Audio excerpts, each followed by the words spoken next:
All right, there are a bunch of fish swimming around. We're set up on a weed flat right now. So I'm gonna get to jigging. I got my GoPro set up.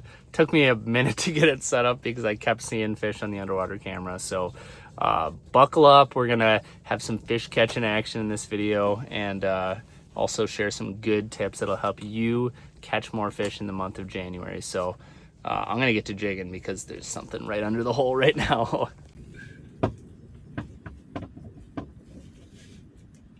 He missed it.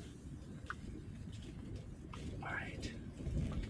We could start the video off with a pike, right? We're gonna try and do some walleye action is the plan. The strategy, but he just barely nicked it. But we're just gonna get a little fish catching action, because why not? What is this pike doing? What a weirdo.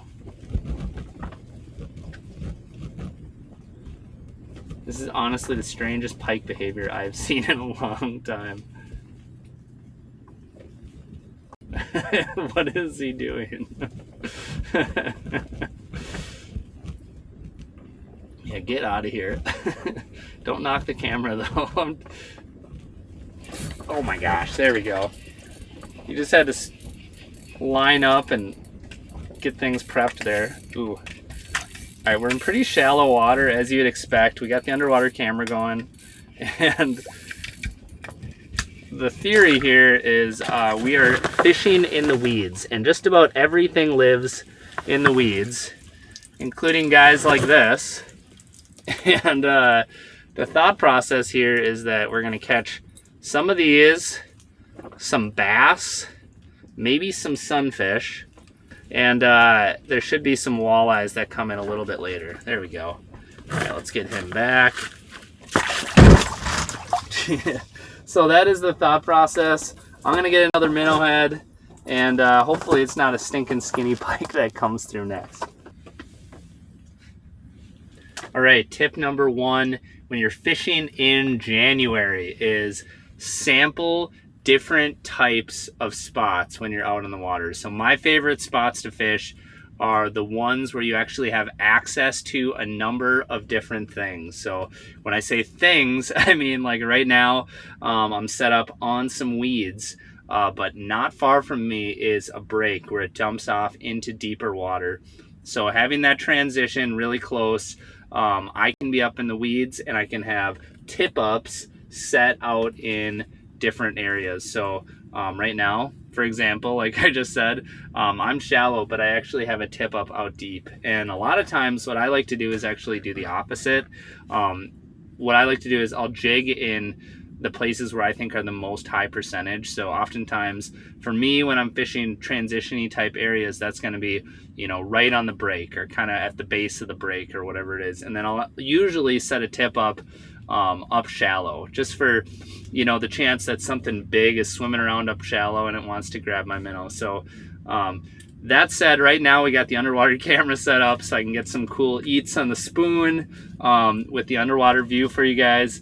But the tip up is set out deeper just in case something is swimming around on the outside. So sampling different areas, being in places where you can actually hit different things. You know, it doesn't have to be weeds and then a break. It could be rocks, and maybe, you know, there's a little rock hump out over there, and we're over here on sand or something like that. So it could be something as simple as that. But set up in unique areas that have a lot of different characteristics so you can experiment and figure out where there's more fish, whether it's in one type of substrate or another.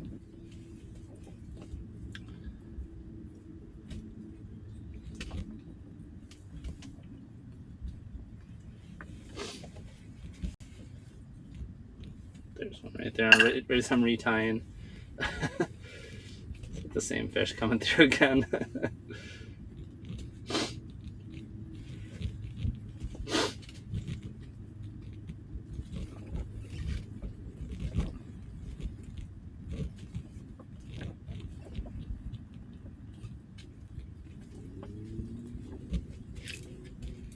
There we go.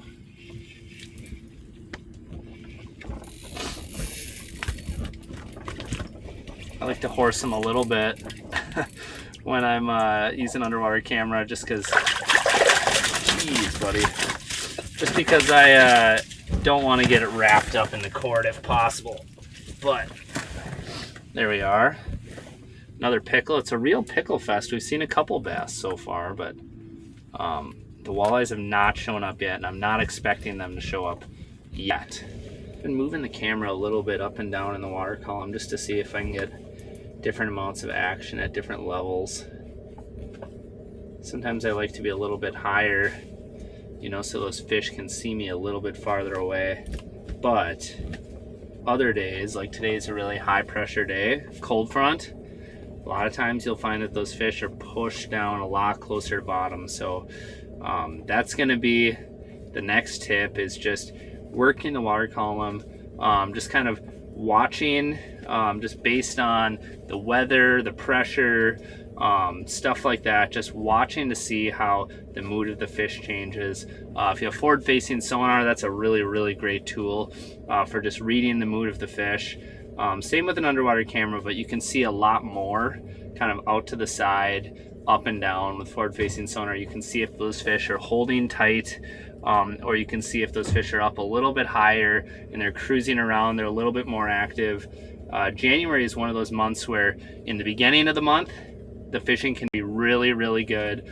Lots of action, the fish are still really active, but as the month progresses and we get just further along, you'll find that the fish are going to get more lethargic as there begins to be less and less oxygen in the water, and we're just getting more and more cold fronts as we get later into the season. So just watching the mood of the fish is really critical. That's going to be the second tip.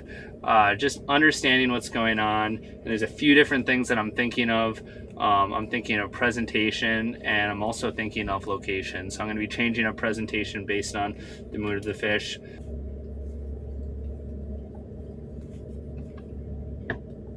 There's a bass. Wow, the false charge is nuts. Let's drop a rattle bait down, see if that can make a difference. Sometimes the rattle bait can be a good, effective tool. Get that puppy down.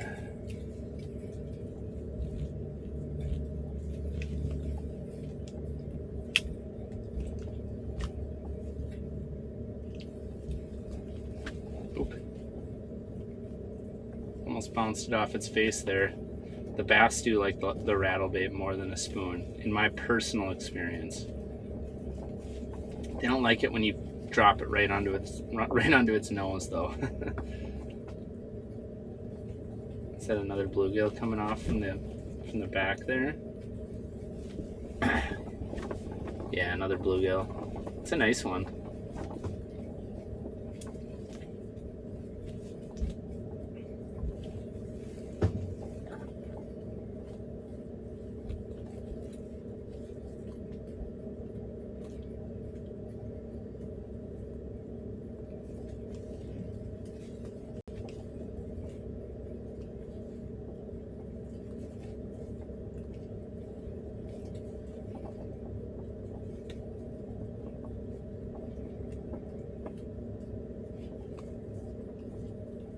See, I think the bass is going to come up and hit this one now.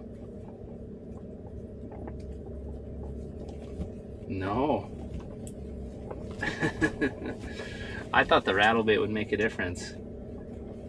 I've always found that the bass just love rattle baits through the ice. But that one did not want it, unless it's still circling around, biding its time before it comes in and crushes the bait.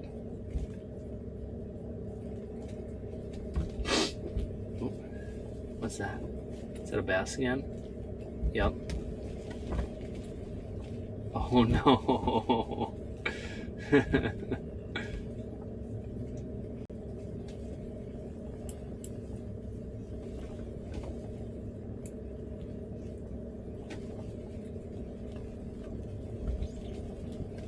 I love the way this bait works. It's got such a cool flutter on the fall.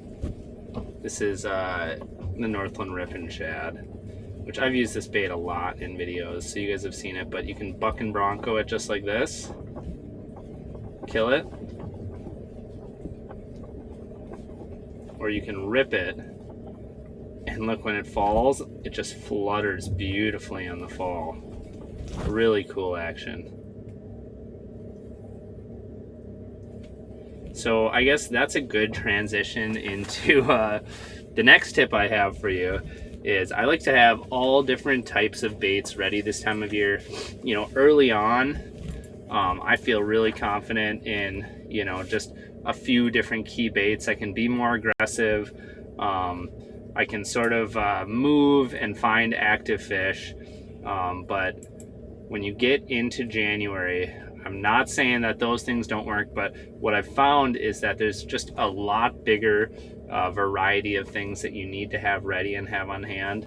Like for instance, like in December, I am very rarely going like hyper finesse. I just find that, you know, if I'm going to run into walleyes that are going to be super picky, I'm just going to move on to something else. But in January, as things progress, like all of the walleyes in the lake might be super picky. So you're going to want to have something like this, a rattle bait, some sort of glide bait. You're going to want to have a bigger spoon, a flutter spoon ready, like a super small little finesse jig that you can put a full minnow on. And then of course from there you're going to want to have bigger minnows, smaller minnows. I like to have even kind of really small fatheads, and I like to put that on a little jig and just kind of drop that down onto the bottom and let the fish eat it up off the bottom. So that's something that I'm never doing in December, but I always have to have it ready in January. So just having a wide variety of things. In this case, we're fishing up shallow.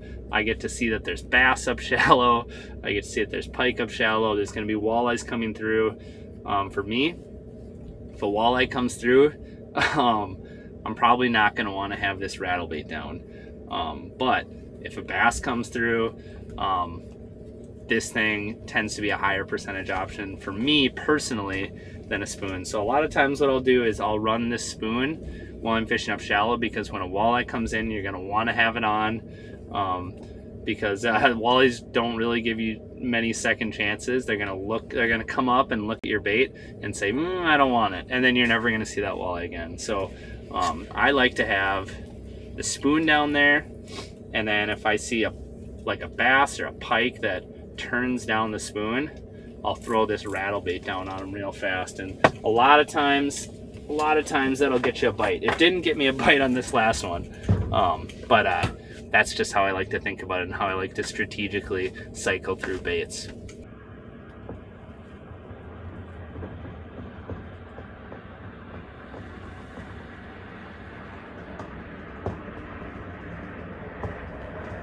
The amount of people out here is nuts. Yuck. Yuck. It's a little bit too late in the evening here to switch spots, but my next best tip is going to be get away from the crowds. But unfortunately, it's too late for us, but yeah, you up your chances if you get away from the crowds. Within the last 35 minutes, I've had 4 people pull up onto this break, and now there's a generator running on either side of me. So I feel a little pinched off here, but it's definitely way too late to make any moves. So this is where we live now, and we're gonna try and make the best of it.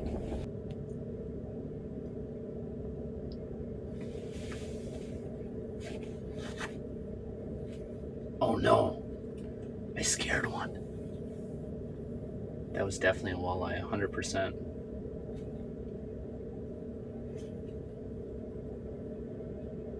I hope he circles back around. Looks like he kicked the swam right next to the underwater camera. It's kind of shaking left and right. Right, so we had that fish come in, and I spooked it. Just one of those deals where it's kind of tough to see the fish, so we're actually going to turn this underwater camera off.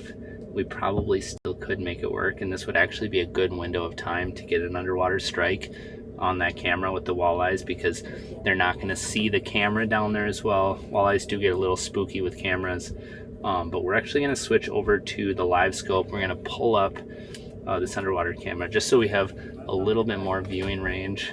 And yeah, we're just going to up our odds. We're going to be a little bit more stealthy up here because, you know, having that big long line with the camera down there will make the walleyes be a little bit more tentative. So we're just going to up our odds for a couple walleye bites here before it gets too dark.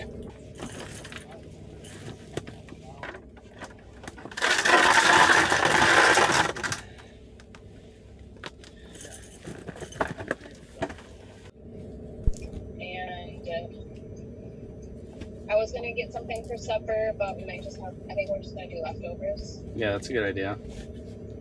There's a lot of stuff. Yeah. And Carter wanted to go to the candy store, so we're just getting to the candy store now. There's one.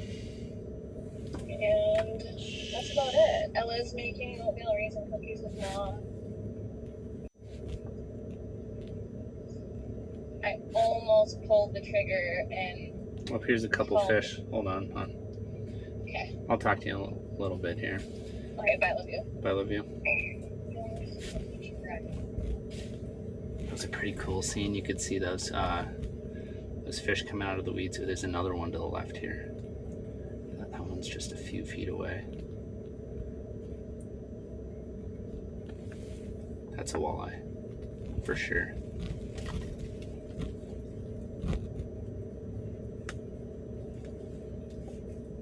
Ooh. Ooh. Come on, buddy. What about this other guy?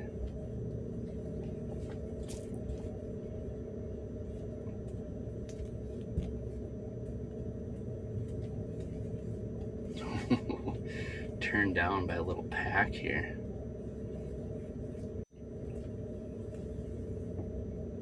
There's another one on the bottom. Wow, at one point there were at least 3 walleyes on the screen.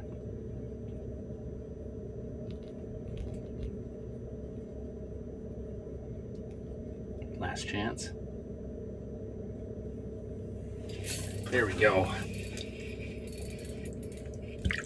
Ooh. Not a walleye, but a giant crappie. Like a giant crappie. Oh my word. That is a big crappie right there. What a sweet fish. Oh my word. God, I should measure that guy really quick. I do have a measuring device. All right, 14 inches. Absolute beauty of a crappie. Get her back. All right, so that was pretty cool. There was a little wolf pack of crappies that came through. We're up pretty shallow, you know, we're up in like 11 feet. 11, or actually no, we're more like 12 and a half or 13 feet. So that was a cool interaction. Let's see if we can get some more. There's one that's a walleye. That's definitely a walleye.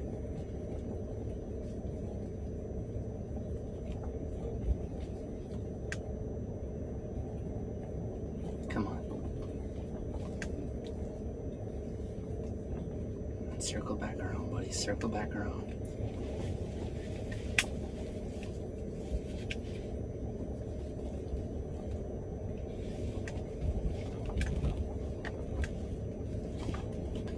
Dang, so that walleye, definitely a walleye, I'd say, had somewhere it really wanted to go and it stopped and looked at us for just a second, but that thing was beelining it for somewhere else, apparently. Up into the weeds, actually, was the direction it was heading, so I don't know why it didn't want a little snack before it went in. All right, the next tip I have for you for January fishing is fish in the dark. Oftentimes, the best way to beat a midwinter tough bite is to go out, catch that sunset bite right at the end of the day, take advantage of that low light window, and usually, you know, for walleyes, you'll see a lot more activity during that window, but stick it out you can go and you know, you're most likely to get action in that sunset window there. But if you stay out, especially on lakes that are clear, especially on lakes that are really highly pressured where it's difficult to get bites, yeah, staying out all night, you're going to see bite windows that happen at different periods throughout the night. And why is this a January specific tip? Is just because January, by the time we get to the end of January, things are going to be pretty tough on most lakes. You know, the exception was last season where honestly, you know, January, February, all of that basically felt like early ice all season long. And the reason for that is just, you know, there was so much rain, there was so much snow melt that we were just constantly reoxygenating the lake. So on a normal year, that's not going to happen, and we're going to build towards a tough bite, at least for walleyes. You know, you talk about panfish, there's some good bites to be had all winter long, but walleyes get tougher and tougher as the oxygen gets lower and lower. So for me, staying out late, putting in the extra hours is a killer way to have some success this time of year. All right, we're gonna wrap things up here. Not a ton of action. I was trying a different spot today, so we're actually gonna pack it in, get my gear organized a little bit, get things charged, get a little bit of sleep tonight because I'm gonna go early tomorrow morning and try for, you know, a totally different spot. So that's gonna be the plan. get in instead of sticking it out late so I can get up early tomorrow. So that's kind of the name of the game. You know, when you're fishing some of these clear bodies of water, like where I live here in Minnesota, it's a lot of clear bodies of water, and you know, you're focusing as much as you can, you're focusing your effort on sunrise and sunset. So that's how I like to think of things. If there was more action, I would stick it out for a few more hours and give that a go. But we are going to can this bite. Not every single bite's going to be a slam, but we did see some action early in the day with just, you know, some of the daytime species like pike and bass and stuff. So anywho, we're wrapping up this video. Thanks for watching. Sorry for the 2-minute long outro of this video. So yeah, we will see you in the next video. Thanks for watching all the way to the end. I really appreciate all you guys who tune in and watch these videos. Take her easy.